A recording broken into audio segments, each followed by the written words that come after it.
oleh darah Yesus kita, sekarang penuh keberanian dapat masuk ke dalam tempat kudus. Karena itu, marilah kita menghadap Allah dengan hati yang tulus ikhlas dan keyakinan iman yang teguh. Oleh karena hati kita telah dibersihkan dari hati nurani yang jahat dan tubuh kita telah dibasuh dengan air yang murni, marilah kita mengaku dosa kepada Allah kita. Terlebih dahulu diberi kesempatan kepada jemaat untuk mengaku dosa secara pribadi.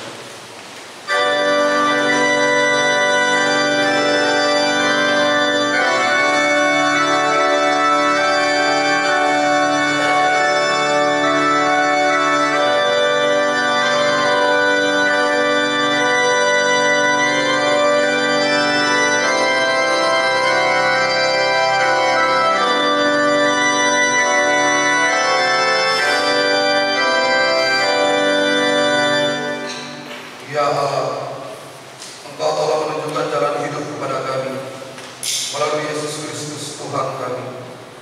Dengan sesal dan malu kami mengakui betapa lamban kami belajar tentang-Nya. Kami gagal untuk mengikutinya. Kami enggan untuk memikul salib. Kudus Allah, kudus yang Maha Kuasa, kudus dan abadi, ampunilah kami.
ayat 1 sampai 10.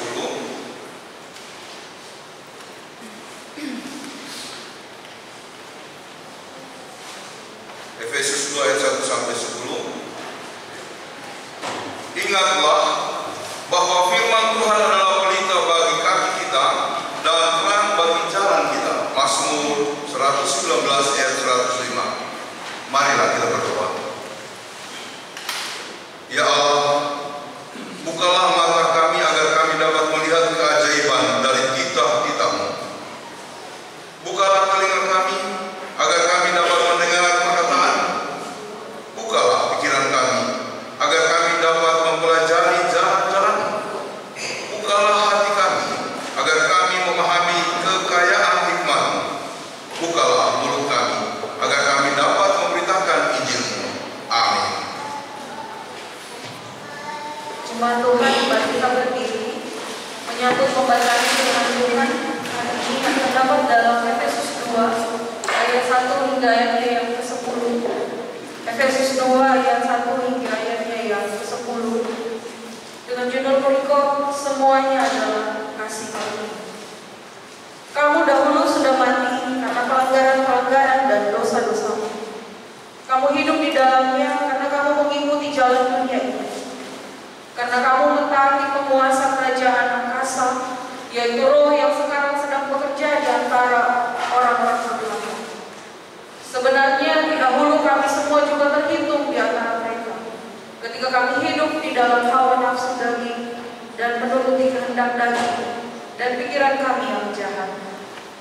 Pada dasarnya kami adalah orang-orang yang harus dimurkai, sama seperti mereka yang lain. Tetapi Allah yang kaya dengan rahmat, oleh karena kasih-Nya yang besar, yang dilimpahkannya kepada kita, telah menghidupkan kita bersama-sama dengan Kristus. Sekalipun kita telah mati oleh kesalahan-kesalahan kita, oleh kasih karunia kamu diselamatkan. Dan di dalam Kristus Yesus, Ia telah membangkitkan kita juga dan memberikan tempat bersama-sama dengan Dia di surga.